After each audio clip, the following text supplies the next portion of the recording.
Hello दोस्तों, कहीं ना कहीं हम सब जानते हैं कि हम किस तरह के इंसान हैं। अगर आप एक सेब उगाना चाहते हो तो आपको सेब के पेड़ की तरह सोचना चाहिए, ना कि सेब की तरह। इसीलिए जिस तरह का इंसान आपको बनना है, आपको उस इंसान की तरह सोचना चाहिए। अगर आपके पास कोई प्रॉब्लम आए तो आपको ये सोचना चाहिए कि जिस तरह का इंसान मैं बनना चाहता हूँ वो इस प्रॉब्लम को कैसे डील करता। अगर वो घबरा कर भाग जाता तो आप भी भाग जाइए। अगर आपको ये लगता है कि वो इंसान इसका सोल्यूशन निकाल लेता और इसको आराम से डील कर लेता तो आप फिर वैसा ही कीजिए। जैसे कि मैंने सेब का एग्जांपल दिया, तो सेब में सबसे ऊपर एक लकड़ी लगी होती है जो उसको ये बताती है कि ये सेब कहाँ से आया है, उसका बैकग्राउंड क्या है। इसी तरह हम चाहे जितने मर्जी बड़े हो जाए, हमें अपना बैकग्राउंड नहीं भूलना चाहिए। दूसरा होता है बाहर से दिखने वाला सेब।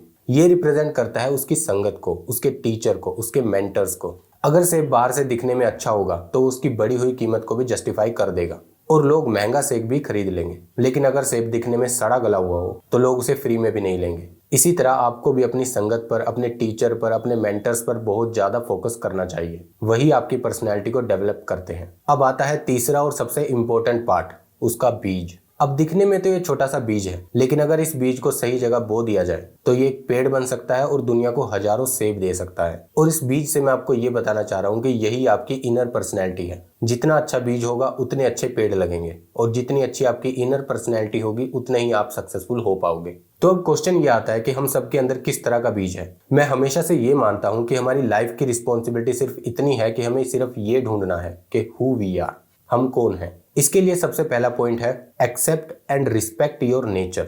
हमको ये सोचना चाहिए कि मैं एक चेन का पार्ट हूँ जो लेगेसी और रिस्पॉन्सिबिलिटी कैरी करती है। और इस केस में हमको ये एक्सेप्ट करना चाहिए कि मैं कोइंसिडेंट से पैदा नहीं हुआ, मैं कोई गलती नहीं हूँ। भगवान हर किसी को किसी ना किसी मकसद से पैदा करता है। फॉर एग्जाम्पल, एक आदमी मरने के बाद भगवान के पास गया और उसने पूछा कि मेरी जिंदगी का मकसद क्या था, क्या मैंने वो पूरा किया या रह गया। तो भगवान ने बोला, तुम्हें याद है 20 साल पहले तुमने एक बूढ़ी औरत के पैसे ढूंढने में उसकी मदद की थी। तो वो आदमी बोला हाँ। तो भगवान ने बोला, बस तुम्हारी जिंदगी का मकसद यही था जो तुमने कर दिया। उसके बाद तुम्हें अपने हिसाब से जिंदगी जीनी थी। उसके बाद तुम्हारी जिंदगी के सारे डिसीजन तुम्हारे थे।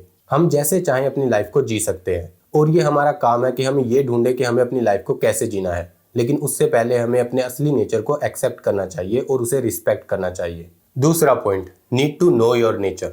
अब आपको इसमें थोड़ा सा कंफ्यूजन हो रहा होगा। पहले बोला अपने नेचर को एक्सेप्ट करो, रिस्पेक्ट करो, और अब बोल रहे हो कि अपने नेचर को ढूंढो।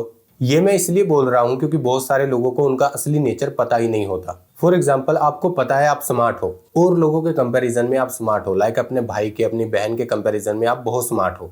बट आपको ये नहीं पता कि आप किन चीजों की केयर करते हो। वो कौन सी बातें हैं जिनकी आप परवाह करते हो, और कौन सी बातें हैं जो आपको मोटिवेट करती हैं, और कौन सी बातें हैं जो आपको ज्यादा काम करने के लिए इंस्पायर करती हैं। अपने कैरेक्टर का पॉजिटिव, न्यूट्रल और नेगेटिव साइड पता होना ही अपने आप को जानना होता है। जब आपको ये पता होगा तब आप वो कर सकते हो जो आप एक्चुअल में करना चाहते हो। अगर आप डेली 1 घंटा सिर्फ उस काम को सीखने में लगाओगे जो आप एक्चुअल में करना चाहते हो, तो साल में होते हैं 365 दिन। और अगर आप इसी तरह 5 साल उस काम को सीखते रहे जो आप एक्चुअल में करना चाहते थे, तो 5 साल में आप 1825 घंटे उस काम को सीखने में लगाओगे जो आप एक्चुअल में सीखना चाहते थे या करना चाहते थे। और जब हम इतना टाइम किसी एक चीज को सीखने में लगाते हैं तो हम किसी भी काम में एक्सपर्ट बन सकते हैं, जो सिर्फ आपकी ही नहीं, आपके आसपास वालों की भी जिंदगी बदल सकता है। हम सब एक गिफ्ट के साथ पैदा हुए हैं जिसका सही से इस्तेमाल करके हम अपनी और अपने आसपास वालों की जिंदगी बदल सकते हैं, और इस दुनिया को एक अच्छी जगह बना सकते हैं आने वाली जनरेशन के लिए। तो आपको 2 पॉइंट का ख्याल रखना है।